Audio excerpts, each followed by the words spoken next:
Well, good morning again, everyone. Welcome. Thank you for joining us for our forum today on the future of energy in Concord and New Hampshire. My name is Tim Sink. I'm president of the chamber, and very glad that you could join us here this morning for what I think is going to be a very interesting program.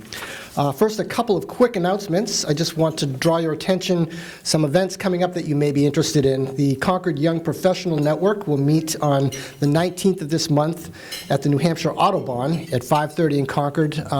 Just bear in mind, whether you consider yourself a young professional or not, this is a very welcoming group, a very robust YPN, so please join us on the 19th. Also, our quarterly Business Before Hours takes place at the Society for Protection of New Hampshire Forests on June 25th at 7:30 a.m. And our next Business After Hours is on the 9th of July at 5:30 at Granite Ledges.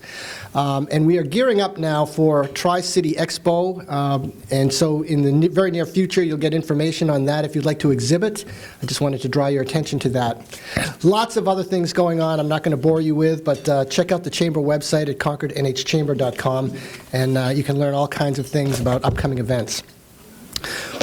Got an interesting program for you today. We're going to learn quite a bit about energy and what's going on in the state. We're going to hear from Eversource. We'll learn about the current status of Northern Pass and other issues. We will hear about Granite Bridge through Liberty Utilities, and also learn more about the Concord initiative to go 100% renewable. So a little bit of everything this morning. The way we're going to run this is I'm going to introduce all three speakers, and then one at a time they'll come up to the podium, take 10 to 15 minutes to go over their particular presentation. They'll take a seat, and then we'll have an opportunity for some Q&A after that. So be thinking of questions that you'd like to ask. So I will introduce, first of all, Bill Quinlan. Bill is president of Eversource, New Hampshire operations. Bill is responsible for ensuring the safe and reliable delivery of electricity to over 500,000 of Eversource's New Hampshire customers, as well as overseeing the construction, operation, and maintenance of Eversource's New Hampshire's transmission and distribution infrastructure. During his tenure as president of New Hampshire operations, Bill played a lead role in advancing federal and state permits for the Northern Pass, a 192-mile transmission project which will enable the delivery of 1,090 megawatts of clean hydropower from Quebec to the New England electric grid. In addition, he spearheaded efforts with the state of New Hampshire and other key parties to reach a settlement agreement to complete the divestiture of the company's regulated hydro and fossil-fired generating plants. Our second speaker is Huck Montgomery. Huck is Manager of Government Relations at Liberty Utilities. Before joining Liberty in 2017, he spent more than 10 years as a campaign and government affairs professional, including as founder and president of Granite Roots Public Solutions, a full-service government relations and campaign consulting firm. Huck lives in Concord with his wife, Kayla, and their son, Bo. Chuck Willing is a member of the Concord Energy and Environment Advisory Committee, which proposed the 100% renewable energy goal adopted by the City Council last summer. Professionally, Chuck is a lawyer and shareholder with a law firm of Rath, Young, and Pignatelli here in Concord, where he specializes in energy law and specifically commercial transactions involving renewable energy projects in the Northeast and across the U.S. So, gentlemen, thank you very much, and Bill, please join us at the podium.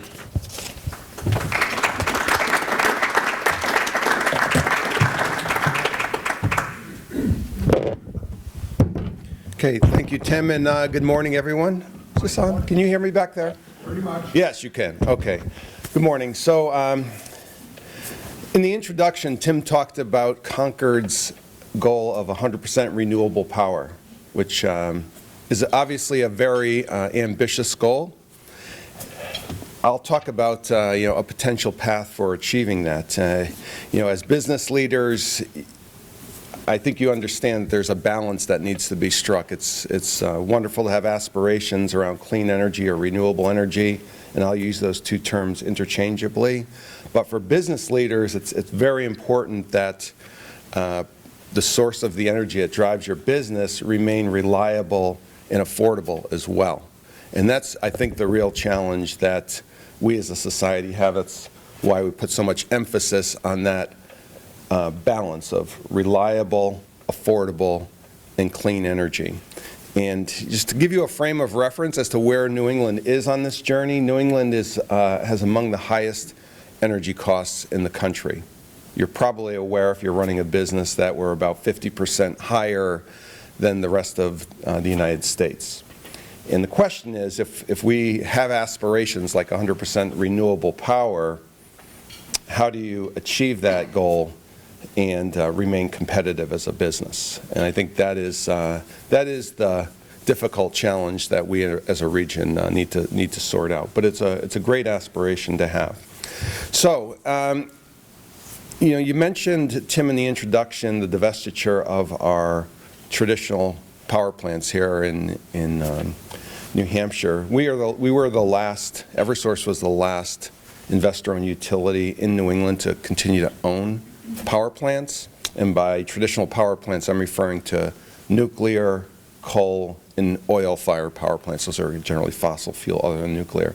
So all of the utilities across New England have now divested or sold their power plants. And what is happening is, for a lot of reasons, whether it's environmental controls, cost pressures, or otherwise, these traditional power plants are retiring. It's a phenomenon that's been going on for about a decade here in New England. I think you're going to see that continue for the foreseeable future. And that is one way for us as a region to achieve a 100% renewable target. Now, what's been replacing those traditional power plants for the last decade or so has been natural gas-fired power plants. Natural gas is a domestic fuel, it's low cost, it's abundant, it's reliable, and for a decade or so here in New England and for most of the country, all the new power plants were gas-fired. Now, in the last 5 years or so, that fuel has come under a lot of scrutiny. It's obviously a fossil fuel, so that to the extent we continue to invest in it, it continues our dependence on fossil fuels and the carbon emissions that come with it. So there's a question around whether that's really where we want to go as a region, particularly if you've got a 100% renewable target. And more recently in New England, we've had some issues that I'm referring to the Columbia gas incident down in northern Massachusetts, if you're familiar with that event in Merrimack Valley, that really called into question, should we continue to invest in that fuel source? So right now, sitting here today, about 50% of our generation, the power consumed in New England, comes from natural gas. It's because of this buildup over the last decade. But if we're serious about getting to a clean energy future, achieving these renewable targets, whether it's Concord's target or the new Green Deal that you hear about nationally, we're going to have to move on from fossil fuels. So what does that mean, and how do you achieve it reliably and affordably? And that's what this one slide is intended to depict. The sources of renewable generation that are available to us. These are our options. We have solar, which is an option that you're starting to see investment in New England, both large-scale solar arrays and smaller, like rooftop solar. Those assets certainly are reliable. They are, however, intermittent. They are only available when the sun shines. So, on any 24-hour period, you could expect 6 or 7 hours of solar generation. We refer to that as a capacity factor. So you could rely on solar for about 25% of the time. That's referred to as intermittent resource, right? Wind is similar. Wind is in the United States and even here in New England to date, most of the wind development has been onshore, generally along mountaintops and ridge lines. You see that in northern New Hampshire. The big push today, particularly in New England, is offshore wind. Offshore wind is a very mature technology. It's something that has become basically the lifeblood of the energy supply system in Europe, particularly Scandinavia. And you're now starting to see very large commitments to offshore wind development in southern New England. Our company is very heavily involved in those developments. We're partnered with the largest offshore wind developer in the world, a company called Ørsted from Denmark. And we together are developing several thousand megawatts of offshore wind power for southern New England to feed Massachusetts, Connecticut, and Rhode Island, and New York. I believe in the next decade or so, you're going to see offshore wind development in the Gulf of Maine. You may know that in January of this year, Governor Sununu requested the federal government convene a task force to study offshore wind development in the Gulf of Maine. They've agreed to do so, so you're going to see New Hampshire working with the states of Massachusetts and Maine really start to take a hard look at offshore wind development. I do think that's a good technology for this region. It's certainly clean and renewable. It's reliable. So as compared to a solar farm, which has a 25% capacity factor, an offshore wind farm in the Gulf of Maine has 60% capacity factor, which means it operates 60% of the time. So it's not as intermittent. And it's low cost. So the price of offshore wind is very competitive with other fuel sources today. So I think you're going to see over the next decade heavy investment in offshore wind throughout New England, including the Gulf of Maine. And then finally, and Tim touched upon this, I think our most reliable, lowest cost, clean or renewable energy source for New England is imported hydro from Canada. Hydro in Canada is a very mature technology. They have built a very significant generation fleet, 40,000 megawatts of hydro generation north of the border, just for frame of reference. They've got 40,000 megawatts of generation in Quebec. All of New England's load, all-time peak, is 28,000 megawatts.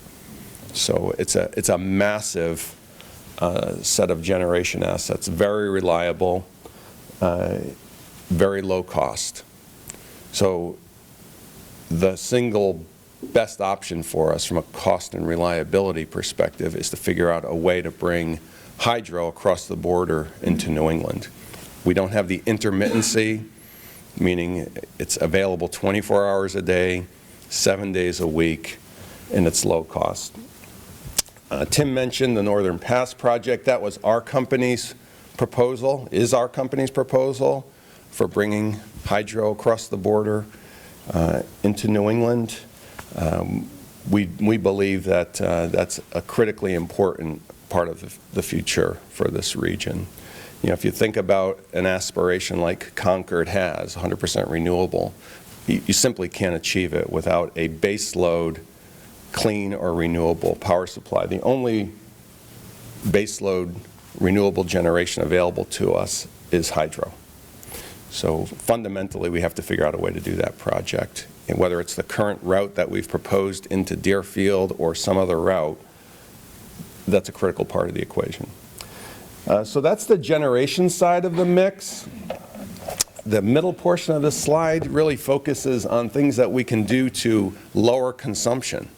So reduce the amount of power that's consumed by customers, either through energy efficiency, meaning just running your businesses and your homes more efficiently, or reducing demand during periods of peak demand. So if there's a particularly hot day when demand across the region is high, there are technologies that we're now deploying that will actually reduce demand and keep prices in check and reliability high. We're very excited about energy use management. We're investing very heavily in energy efficiency. We at Eversource run the top energy efficiency programs in the country. That's been recognized nationally for about the last 5 years.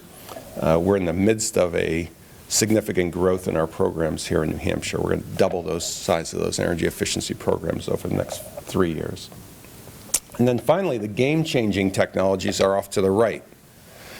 Storage. So this is a concept that the industry has been dealing with for decades. How do we take energy, store it, and then use it when customers need it most. We've never had that ability. If you think about the grid today, we generate power and then we instantaneously consume it. We've never had the ability to store energy. So battery technology in particular has advanced significantly over the recent years. And we have rolled out, just last month, our first 2 large-scale battery storage projects here in the state of New Hampshire. One out in the town of Westmoreland, which we're very excited about, and then one on the seacoast in the Durham, UNH area.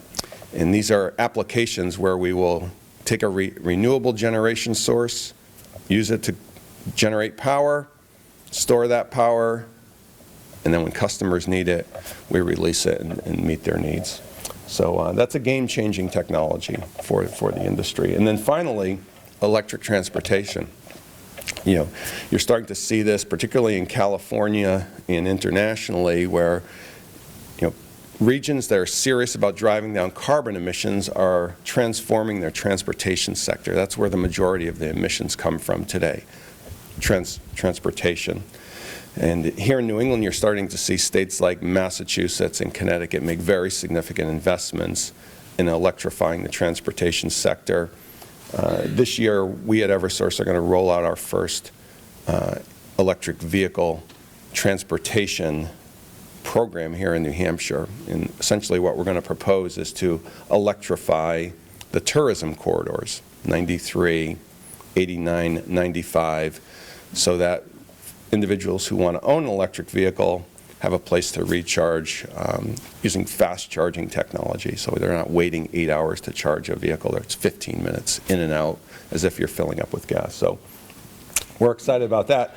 So those are the tools and technologies that are upon us. Those are things that are available to us to achieve a clean energy future that's both reliable and affordable.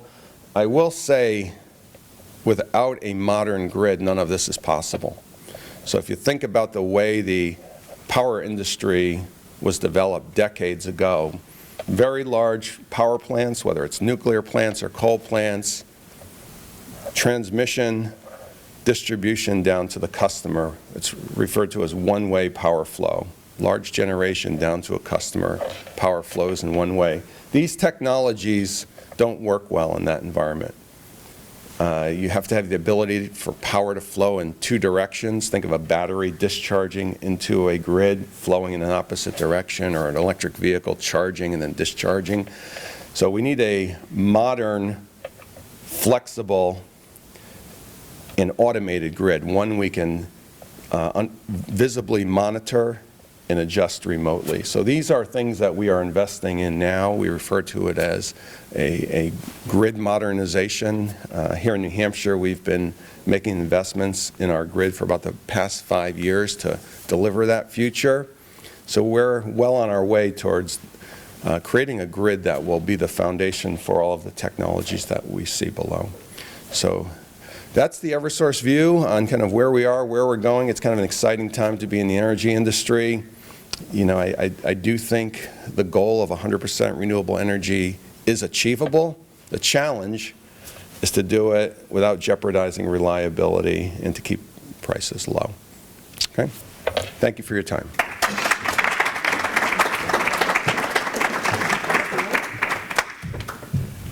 I'll invite Huck Montgomery from Liberty Utilities to come up.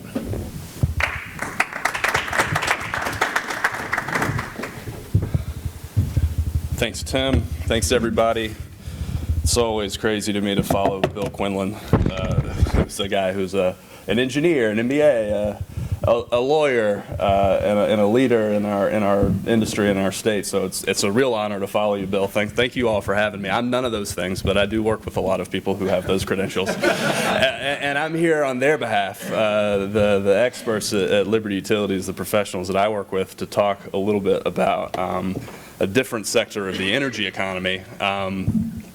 not the electric industry, but actually the thermal energy sector of our energy economy, which is what Liberty Utilities' primary business in New Hampshire is. And let me see if I can get my deck working. Here we go. So I think everybody here is familiar with us as a company. We are the larger of the two natural gas utilities in the state of New Hampshire. We serve 92,000 customers, really up and down the spine of our state, really the economic backbone of the state of New Hampshire. And that starts in Nashua, goes all the way to Laconia, obviously includes Concord. I'm a Liberty customer for natural gas here in Concord. Again, the larger of the two natural gas utilities in the state. And our presence here is also, I think, to follow on what Bill was saying, primarily focused moving forward on clean energy and clean technologies. In fact, our parent company has implemented a corporate sustainability policy that is seeks to adhere to the IPCC's recommendations about reducing emissions to limit global warming.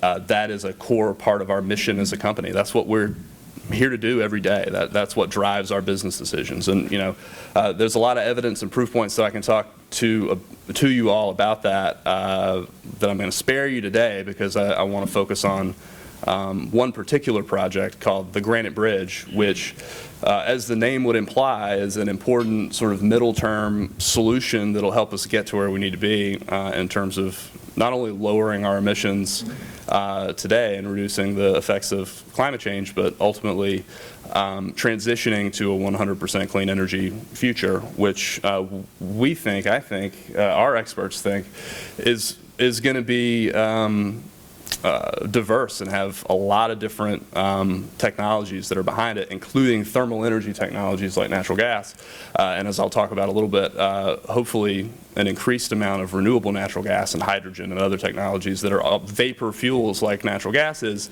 but that are sustainable, 100% clean. And so as we work toward that future, we have an immediate challenge in the state of New Hampshire, which is that we need to access new supplies of natural gas.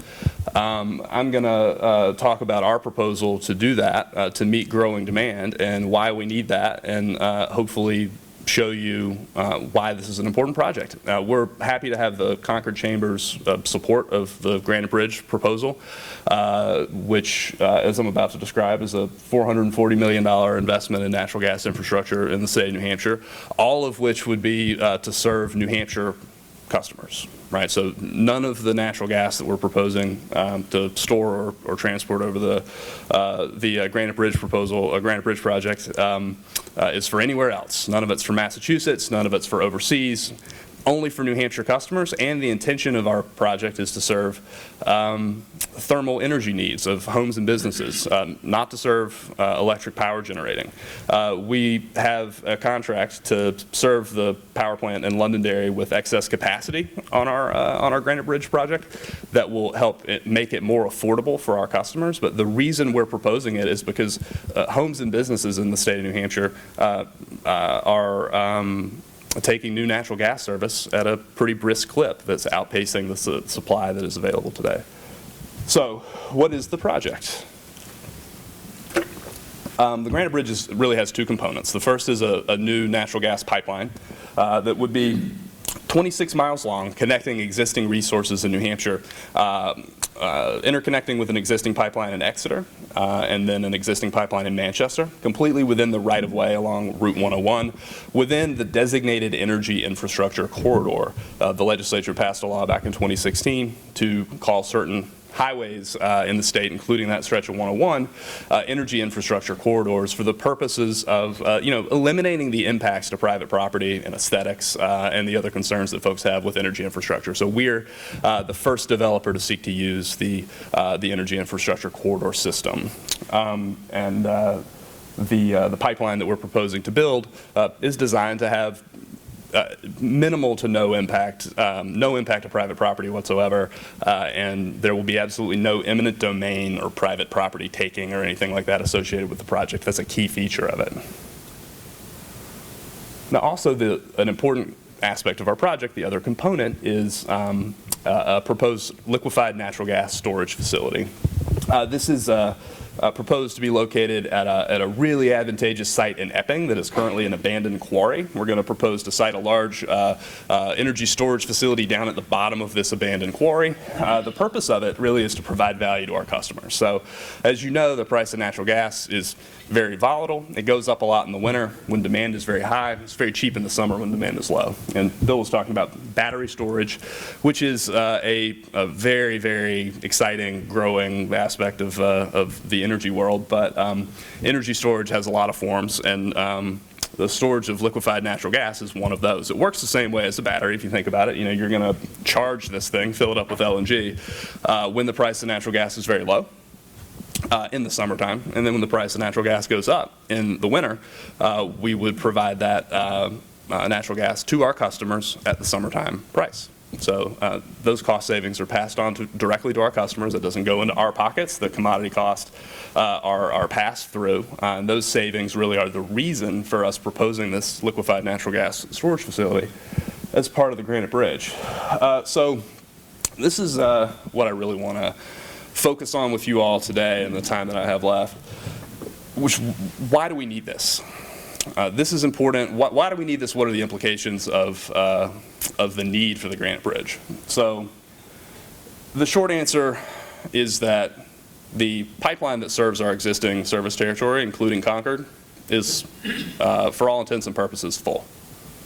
On peak days, out a year or two from now, if our growth rate continues, which evidence is that it will, we're going to be unable to meet peak load on the coldest days of the winter if we continue to take new customers without accessing a new supply.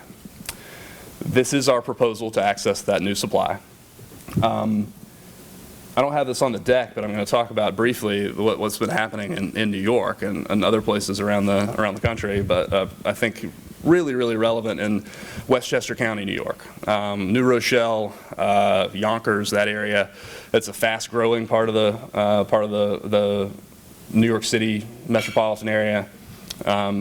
It is in the midst of a moratorium on new natural gas service. The utility there, Con Ed, had to announce this moratorium, implement this moratorium for the same reasons that we're talking about. They don't have enough capacity on the infrastructure there to serve new customers. The data that I've seen that's been reported there says that 16,000 housing units that had been proposed or planned are on hold in terms of construction.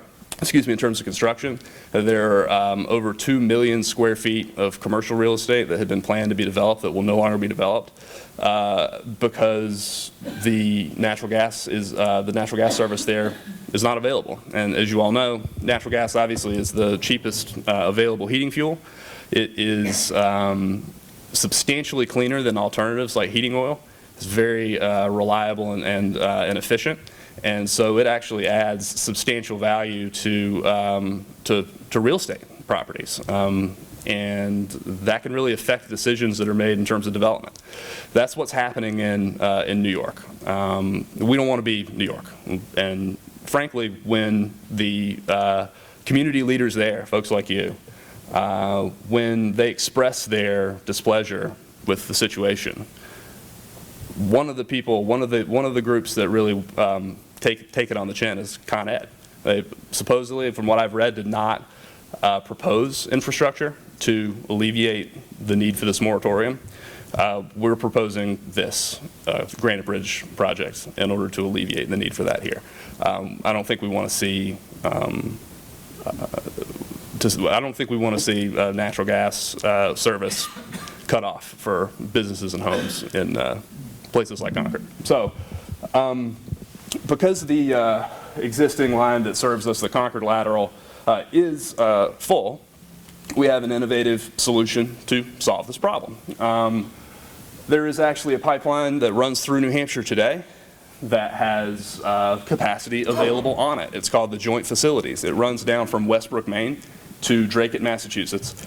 which is a hub for many different interstate pipelines. And in fact, the Concord lateral comes up from Drake-it. And you really think Drake-it is the bottleneck. So what we're proposing to do is just cut off that bottleneck. As you can see, the green line in the middle there, that's Route 101. That's our proposed Granite Bridge route. Again, completely within the state-owned right-of-way along Route 101. We would be able to access supplies of natural gas on the joint facilities, bring it over and interconnect with the Concord lateral in Manchester, and access that supply that we need in order to keep gas flowing to customers who want it in New Hampshire.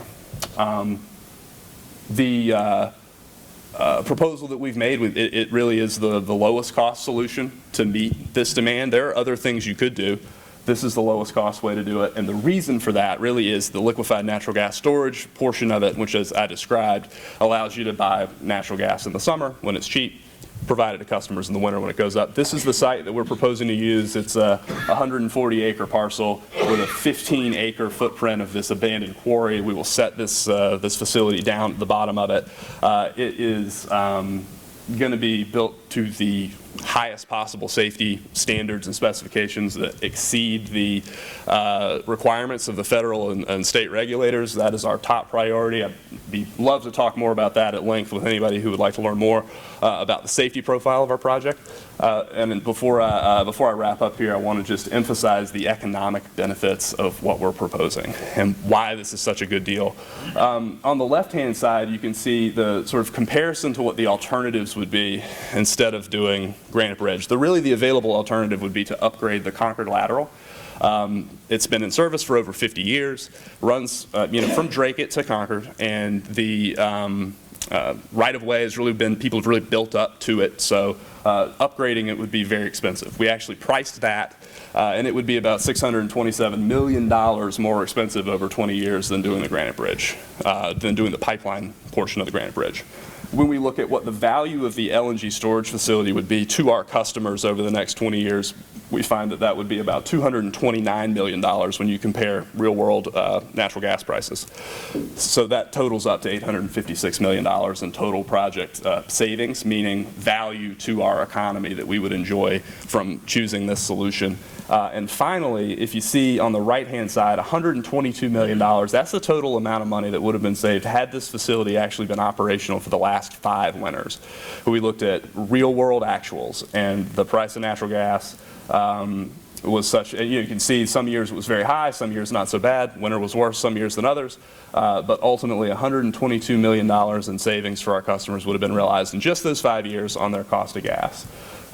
So we think we've got a really smart proposal that's targeted, that helps us get over the hump with this important aspect of our energy economy in a low carbon way. And so the thing that I want to leave everybody with is that if the alternative to the Granite Bridge in terms of thermal energy isn't renewable energies like solar and wind. Those are important. Our company builds those. We believe in them. They're an important part of our portfolio and our values. But we can't meet our thermal energy needs with those technologies plus batteries in the next 30 to 50 years. That's not reasonable, not according to the experts. And so if we're going to reduce carbon emissions in the short run, this is the best way to do it. We've run the numbers, and if we were to build the Granite Bridge, it would result in about 1 million tons less carbon emissions in the atmosphere in New Hampshire over the next 20 years by giving people a lower carbon option for heating instead of heating oil. And that's the equivalent of taking about 200,000 cars off the road. Yes, it's a conventional energy resource, but in terms of the value that's provided to it economically and environmentally, it's very high. We believe in it, and we're proud to have the Concord Chamber support, and hope all of you will join the Chamber in supporting it. I look forward to talking to each of you more about it. Thank you so much for your time today. I really appreciate it.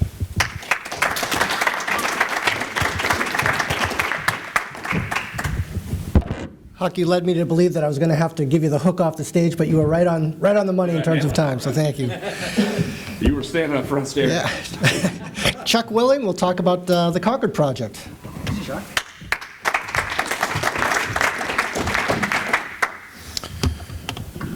Hello. Again, my name is Chuck Willing. I practice law with the law firm of Rath, Young and Pignatelli, and I'm a member of the Concord Energy and Environment Advisory Committee. I should make clear that our committee is what the name says. It's an advisory committee. We advise the City Council on energy and environment issues. We're not a decision-making body. The deciders are councilors like Councilor Champlin and Councilor Hatfield, so just wanted to clarify that. Oh. Okay. Last summer, the City of Concord, the City Council, set a goal of 100% renewable energy for the City of Concord, and the way it spelled out is as follows: 100% renewable electricity by 2030, 100% clean transportation by 2050, and clean transportation includes electric vehicles but could include other forms of clean transportation, and 100% thermal energy by 2050 from renewable sources. Again, adopted last summer.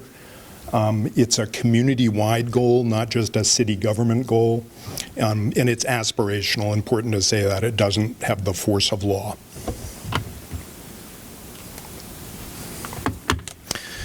Why did we do this? The number one reason why we did it is to address climate change. Very important to note that. We wouldn't have proposed the goal but for climate change. The latest science on climate change is that it comes from the IPCC, which is the Intergovernmental Panel on Climate Change associated with the UN. And what they said was, in order to avoid catastrophic effects of climate change, limiting temperature rise to 1.5 degrees centigrade or 2 degrees centigrade, we need to completely decarbonize our economies by 2050 across the globe. And we need to substantially, interpreted to mean, cut it by 50%, decarbonize by 2030. So that, talk about Concord having an ambitious goal, that's what needs to happen planet-wide in order to avoid climate change. We're focused on energy in our goal. It's important to say, too, that energy is not the only source of greenhouse gas emissions, so there will need to be progress in other areas, but we're focused on energy, which represents a substantial portion or even the lion's share of greenhouse gas emissions across the globe. So what we're doing is meant to do Concord's part to address climate change, and it would, let's be honest, it needs to be replicated elsewhere if we're to succeed. But there are other benefits to this kind of an energy transition. There are jobs involved in it. Renewable energy is the most job-intensive form of energy, where cities and states and nations commit to renewable energy, they increase jobs. Massachusetts, which has more aggressive goals than New Hampshire has now a pretty robust solar industry and energy efficiency industry. We'd like to bring that to New Hampshire and bring it to Concord. It stabilizes energy costs. One problem with fossil fuel-based energy use is that it depends on paying for a fuel that can go up and down in price. With wind and solar and other forms of renewable energy, you're basically not paying for the fuel. When you pay for the energy, you're paying for the amortized cost of constructing the project, operating the project, plus a return for whoever owns the project. Those costs are steady. Renewable energy also enables better local control of energy. Obviously, that depends on where the energy sources are sited. To the extent that we site more of them in Concord or near Concord, we have greater control of our energy. But even if they're sited elsewhere, if we're deciding where they come from, we have that form of control. Transitioning to renewable energy also results in better health outcomes, reduced air pollution, which means reduced healthcare costs, which is an economic relief to businesses and individuals. So there are all of these reasons to make a transition to renewable energy. Now for the context of what's going on right now, and sometimes I think some of these things are not reported well in the media, I'll put it that way. Renewable energy costs are coming down. There are different numbers out there, but solar energy in general has come down in cost by 90% over the last decade. Onshore wind has come down by 70%. Those are very steep reductions, obviously. Where it stands right now in terms of a comparison of different energy sources and their costs, renewable energy, meaning solar and wind, is competing on even terms or better terms in energy solicitations in places out west. They're beating fossil fuel generating sources on price. That's occurring even with storage incorporated into those proposals, which adds costs. The trend lines for renewable energy suggest that solar and wind may become the cheapest form of energy within a decade everywhere. Right now, the conditions I'm talking about are mainly in ideal conditions for renewable energy, but that's coming our way, and if you believe the projections, it'll be that way everywhere. So what we're trying to do on cost is just look ahead, not focus so much on where things are right now, but where they're going in the next decade, 2 decades, 3 decades, and create an environment that invites what we believe will be the cheapest form of energy over time to come here. Mr. Quinlan referenced the energy storage technologies. I won't dwell on that, but the benefit there obviously is that can mitigate the intermittency problem that solar and wind have. Part of what's prevented solar and wind from taking a larger share of our energy mix up to this point, aside from cost, is the fact that it's not always available, and we need electricity to be available when you need it. Storage enables that.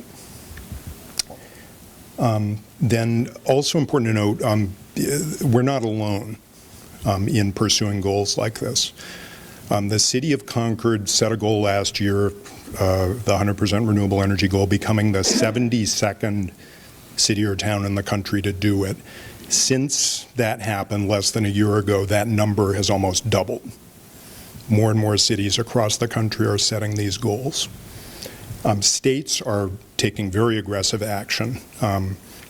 There are, I think, 6 states at this point that have committed statewide to clean energy goals, California being the biggest. That's 1/7 of our national economy or something in that range. More states are considering it. That number could get up to 10 by the end of this legislative session. And companies are committing to this, and that, you might expect tech companies, Google and Amazon and companies like that to make these commitments, but it includes traditional companies like Kellogg's, the manufacturer of cereals. Walmart has made a commitment. Hundreds of companies, sizable companies, have said we're going to purchase only renewable energy. Some of them have achieved it already. Others are saying they'll phase it in right away. So all of this is going on. We see it as kind of a tide, and we're not an outlier on this. We're moving with the tide. And I just want to wrap up by just talking about where we are right now with Concord's goal. So last July was when the City Council adopted the goal of 100% renewable energy, an aspirational goal. So that needs to be translated into strategy and action. A couple of actions are underway already. One is that a solar ordinance was drafted and is under consideration right now. The solar ordinance is amendments to our local zoning ordinance to allow solar development within the city of Concord. This is focused on ground-mounted solar, I should say. Roof-mounted solar is allowed just with a permit from the city. But the current zoning ordinance in Concord says nothing about solar energy. So a solar developer or anyone who wants a solar project, has to read the ordinance and try to figure out where they would fit into it. This will clarify that. It's been approved by the planning board and is now before the city council. They had a public hearing a few days ago and will decide, take a vote at some point in the future. The city is also preparing to issue an RFP for solar projects at the landfill on Old Turnpike Road and at the wastewater treatment plant and at the water treatment plant. Those projects could be as big as 6 to 7 megawatts in aggregate. The project at the landfill depends to maximize its size on the passage of HB 365, which is the net metering bill under consideration in the legislature. If that passes and we're able to build these projects, the projects in aggregate could satisfy all of or close to the City of Concord's municipal government needs, which would be a big step forward in terms of meeting the overall community-wide goal. So waiting to see what happens with HB 365, but look for that RFP to be issued, in the coming months. Then the last thing the major thing that we're working on is that our committee, the Energy and Environment Advisory Committee, is working on drafting a strategic plan that we will present to the City Council. That's kind of in its final drafting stages with us right now, due to be presented to the City Council in July. I expect that what will happen when we present it is that it will be subject to further consideration by other arms of the city over the months after that. So I'm not sure I'd expect an immediate decision on approving that plan, but it will be at least in a close to final draft form for final consideration by different branches of the city. So that's all I had, and turn it over to the panel at this point.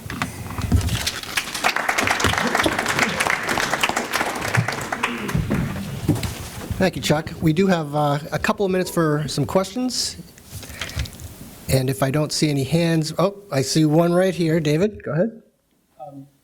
You talked briefly about your proposal for electrifying vehicle corridors. Could you talk a little bit about that? Is that under the Volkswagen settlement, or is it something different? It is. So, Dave, this is a proposal which is going to be in the public domain very soon, but essentially what we're proposing to do is Eversource would build the electric service to the charging infrastructure, and then we would competitively solicit third parties to own the charging infrastructure at basically the rest areas along the tourism corridors. It would be leveraging the Volkswagen settlement that you've referred to. Essentially, a portion of that settlement would pay for the third parties to own and operate the charging infrastructures, and we, Eversource, would pay for the service drop. So it's a public-private partnership in that regard. And we're targeting, I believe, at this point, 12 fast charging units as a first step. When you say fast charging, what do you mean? Traditional charging, electric vehicle charging infrastructure is kind of overnight charging. You plug your electric vehicle in, it takes 8 hours to charge a battery that's been depleted. Fast chargers are much higher amperage current, and they'll charge a battery in 15 to 30 minutes from full depletion to full charge. So it's... Do you have an average voltage numbers you're looking at? I believe it's 220, but I can confirm that for you. If I could Tony, comment on this a little bit quickly as well, just to add that the Eversource's leadership on this initiative led to actually a proposal that Unitil and Liberty have signed on to as well, to do essentially this, to identify corridors that are heavily traveled that are within each utility service territory, where this initiative can be deployed as broadly as it possibly can be. Obviously, the three utilities represent, the big sort of geographic area of the state. So we're happy to follow Eversource's lead on this initiative, and I know Unitil is as well. We're working on it with the state sort of constantly, actually. I saw a question in the back of the room. Go ahead, please. Yeah, this is a question for the gentleman from Liberty. As you all probably know, Theresa May, Prime Minister of the United Kingdom, recently put forward a policy agenda to make Britain net carbon neutral by 2050. One of the things being discussed, I was reading about this in the Times of London this morning, is converting their natural gas to hydrogen. And a lot of problems associated with that. And I'm wondering with your new Granite Bridge, or just maybe even longer term, is that something Liberty is considering? I imagine there are a lot of obstacles in the way, but I'd be curious to hear your thoughts. Yeah, absolutely. So that is definitely what's happening in the UK for their thermal energy needs. They're really focusing on transitioning to hydrogen. And while we don't have proposals sort of in the quote unquote pipeline today, that is absolutely something that I know our team is exploring for sort of the middle to long term. In fact, one really exciting technology that we're hoping to be able to deploy in the future is what's called wind to hydrogen, or renewable to hydrogen technology, where basically when in the middle of the night and the wind is blowing and baseload power is sort of covering all of our electricity needs. The wind turbines that are spinning, whether onshore or off, the electricity really isn't needed. So often those turbines are idle. You see the wind blowing and the turbines aren't spinning. That's probably because power is so cheap that the electricity isn't needed. So what you can do is use that excess electricity to run an electrolyzer and to generate hydrogen by simply splitting the hydrogen off of the oxygen and water atoms. And what we hope to do from there would be to actually blend hydrogen into our existing natural gas system, which you can do up to a percentage, 10, 15% or so, and combined with renewable natural gas, which has the same chemical profile as regular natural gas, conventional natural gas. Those two technologies could help make our natural gas supply substantially cleaner and more renewable. Obviously, hydrogen has zero emissions. And I really think that's going to be the long-term solution to our thermal energy needs, is going to be hydrogen ultimately 50, maybe more years down the road. And certainly pipeline infrastructure and the traditional sort of natural gas infrastructure that we utilize today, while not perfectly suited for hydrogen, can be upgraded to accommodate that perfectly clean technology. So we absolutely want to get there for sure. Thank you for that question. That's great. The question, Tony. Thank you. This is for Bill. Bill, two questions if I may ask you. With regards to the 40,000 megawatts in Quebec, that's available for export? That's excess power? No, that's the total capacity in Quebec for their hydro fleet. On any given day, any given hour, Hydro-Quebec is exporting about 3,000 megawatts of that 40,000 to the United States. They have an additional 3,000 megawatts that's available. So out of the 40, think of it as 6,000 megawatts that's available for New England, which is roughly a third of what we consume across all of New England in any given hour. Go ahead. If I may. Sure. When you talked about electrification of the transportation sector, my understanding is that the grid is under stress several times a year. And we're talking stress meaning rolling brownouts and possible blackouts. What is the plan to be able to absorb now electrifying the entire transportation sector? Yeah. So that's a great question. And, I think it's an all of the above strategy to deal with that. First, we need a grid that has the capacity and flexibility to handle those extreme scenarios. Today, we don't. And as I said earlier, we are investing in the transmission and distribution grid to build capacity. A recent example of that is a project we are constructing out to the seacoast. Seacoast of New Hampshire, because of the growth, is at capacity, meaning you really can't add additional load in that region without jeopardizing reliability. So the solution there has been a new transmission line. So, but that's not always the right solution. I mentioned the Westmoreland project. So we could have run a new distribution line out to Westmoreland to meet their reliability challenges. We've elected not to. What we are going to do is build the first utility scale storage facility in the state of New Hampshire. So when we have a reliability challenge in Westmoreland in the future, we will use energy that's been stored in a battery and discharge it to keep the lights on and meet the reliability needs of that region.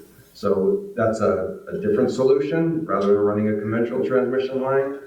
And I think, to your point, we have to use the entire array of technologies available to us to keep the lights on, keep rates low, and move to a clean energy economy. I will mention, I was curious about the Concord's interest in large-scale solar. So another program that I did not mention that we recently introduced in New Hampshire is a community solar program. And for municipal leaders, this may be of interest. And you mentioned the net metering bill that's under debate. What we are going to allow under our community solar program is for solar facilities up to 5 megawatts to be net metered, irrespective of the legislation that you mentioned. So we will allow net metering credits for those larger facilities. We're going to allow for third parties to own those facilities, whether it's the municipality itself or a third-party developer. And we're going to screen those projects based upon what portion of the net metering benefits do they return to the low and moderate income customers in those municipalities. And we've come up with a very administratively efficient way to flow benefits back to targeted customer classes. And this is consistent with the governor's view on net metering and solar generally, which is if we're going to provide a subsidy in the form of a net metering credit for these facilities, let's ensure that the benefits flow to the customers who need it most, which is low and moderate income customers. So this is the Eversource Community Solar Program. I know we don't serve most of Concord, but I know we serve Franklin, for example, Mayor. So that's a program that will be the next step towards larger utility scale solar facilities not owned by the utility. And we're excited about that program as well. Unfortunately, we're out of time, but I would ask if the panelists can stick around for a couple of minutes, because I think there may be one or two other questions, and that would be awesome. But thank you very much, gentlemen. I appreciate your presentation today.